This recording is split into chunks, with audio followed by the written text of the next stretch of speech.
The Dynasty Podcast is a free-flowing conversation that occasionally touches on mature subjects. You were warned. The Dynasty Podcast is brought to you by Berkowitz Trucking.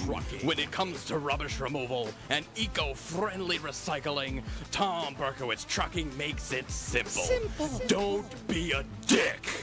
Berkowitz Trucking, servicing all of Riverdale since 1981.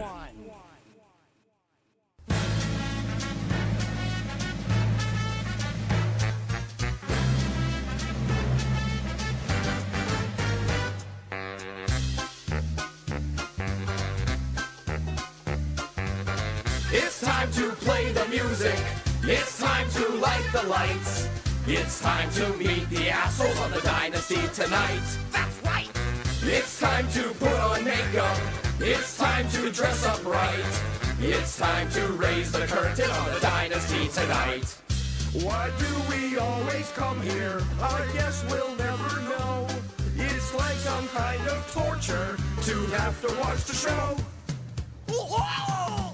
And now let's get things started. Why don't you get things started? It's time to get things started on the most sensational, inspirational, celebrational, sexuational. This is what we call the Dynasty Podcast. And now, coming to you live from Riverdale Studios, your host, the one, the only, Eric Costanza!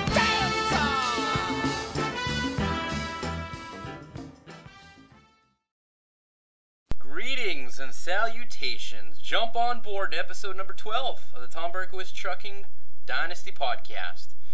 Broadcasting live from good old Riverdale Studios, this is a very frazzled, very nervous, very twitchy Commissioner Eric Costanza, and with me is a suspect in the assassination attempt against me, which took place in Rockdale this past Sunday following the mid-season hangout, Bubba Polucha. Bubba, what do you have to say for yourself? Suspect? So you heard me. You Suspect? Well, there is a feature story in the edition 3 of the Riverdale Gazette, which is on its way out to you all right now. We're filming here on a Tuesday night. You should be receiving it, I'm guessing, on Thursday or Friday. And within this story, it breaks down the events which took place this past Sunday. We had our hangout, which we'll talk more about in a little while, Bob. But following that, you, me, John, Brandon, Phil, and Whiffen, the Dynasty board members, we all took a track down over to Rockdale. We, caught the Senator Soul Glow game there on Sunday night. And, we had ourselves a situation. Some sort of African-American large fella tried assassinating me. And so now I am a suspect because I am a large African-American fella. No, but you guys will read in the Gazette that that large African-American man who, I don't know who he was. He looked familiar, but he's probably some sort of hitman. Someone actually hired him, and you are a suspect as to the person behind this assassination. Now, do you have anything to say for yourself? I don't think it was you. The reason it sounds like you think it was me. Well, I think that if you've been deemed by the authority figures as a suspect. I'm a little twitchy here. You can't blame me. I almost got assassinated. I'm having nightmares. It's a crazy time here. Crazy times. You know what? I don't want to talk. I don't want to say anything without my lawyer. So I'm gonna plead the fifth. Who's your lawyer? Is it Ren Geyer? No. No.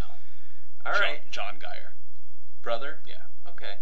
Well, but I want to move forward because I don't want to think about that. Poor John got a bullet fragment in his buttock. But anyway, there's a little bit more about that in the Gazette. You guys will see. On this show, we're going to talk about the midseason hangout. We'll review Week 10. We'll talk about Week 11. Then we'll have Coach Zach Polucha of Handiquacks on for the coaches interview. And Bub, did you know that you actually can take out insurance on players on your fantasy football team? I did know that, and I believe we mentioned this either at the very first one this year, the first podcast this year, maybe last year. We did mention this though. Yeah, I think we made some sort of reference to it.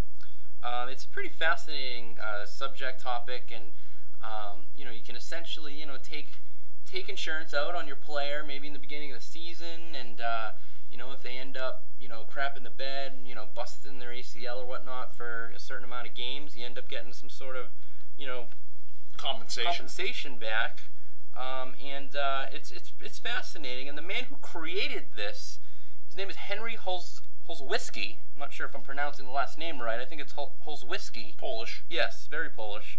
He's going to be joining us here on the interactive segment. He's going to talk. What's the problem?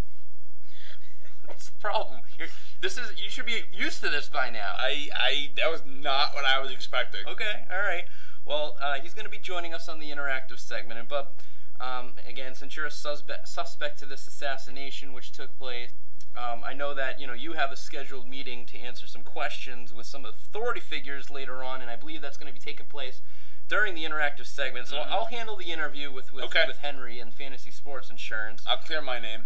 Any particular questions that you want me to ask him about? Anything in particular? Maybe just how he thought of it. Maybe that'd be how he thought of it. Yeah, sure. Kind of the idea. Okay. I'll tell you what. I'll ask him that first. That'll be one of my first questions. Okay. That'll be for good. you. I'll do that for you. All right. Perfect. All right. Very good. And see, the other thing I wanted to kind of talk about, Bub, here in the opening is it wasn't something that I unfortunately broke via Twitter. It was broken via Deadspin, I believe.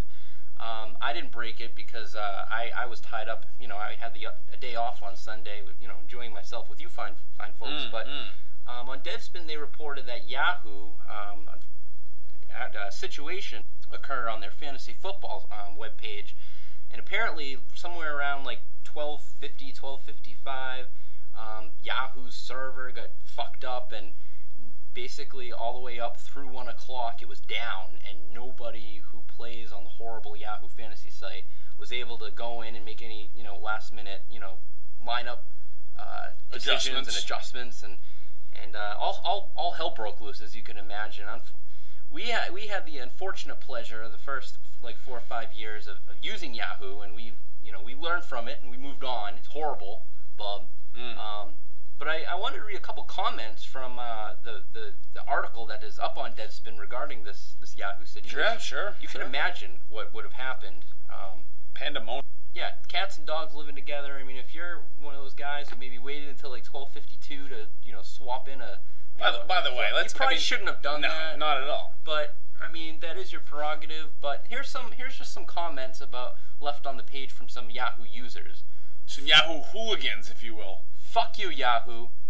Can I know why Yahoo Fantasy Football is not working? I have fucking Vernon Davis and Reggie Bush still on the bench. Fuck me. Yahoo sucks. Fuck Yahoo in fantasy football. Fuck you, Yahoo Fantasy. How the fuck is Yahoo not working? What the fuck, Yahoo? How do you fucking your system not load 30 minutes before football games start? Hashtag I'm screwed. Hey, people at Yahoo, fix your fantasy shit, assholes. You're costing me this week's game and I'm going to ape shit. Just imagine just craziness going on. Wow! So anyway, good thing that we have moved forward from Yahoo. CBS would never do such a thing. No, Bub. never. They've been very, very kind to us. Very kind to us. And Bub, let's talk about the mid-season hangout. What'd you think? Sure. You know what? I'll tell you what, Eric. I wasn't quite sure what to expect. This was my first Dynasty hangout. We arrived, and I've only been to Jillian's once, and that was when I was about 12 for a birthday party. Yeah. I don't know why we had a birthday party at Jillian's, but sure. So I haven't been there in a while. So I walked in. It was very large, very spacious. I was very, I guess, taken aback at the size. And then I walked in, and I a couple people were there, and we were hanging out in the back, and very glad to see they had the Red Zone channel up there, which was good. Yeah, great call by Zach. By the way, he thought of that. Absolutely, and I think with that, I think it was good. The one thing I will say, and Will. Well, fuck Will. I don't. Oh, fuck okay. Whatever. Okay. Thought you were going the Will. No. I'm just saying I will say this, not Will. Oh, I gotcha. I almost, and this is nothing against you or them, but it was almost too big of an area. You know what I mean? I mean, we had 11 or 12 of us, and we're all kind of sitting at those two tables, and it was almost too big. Yeah. So I guess if I had to say anything, that would be my quote unquote gripe, but not that it's a gripe whatsoever. Yeah, you almost feel bad, wow, this is all for us. But I thought it was great. I thought it was fun just to get everyone together and watch football and. Well, almost everyone.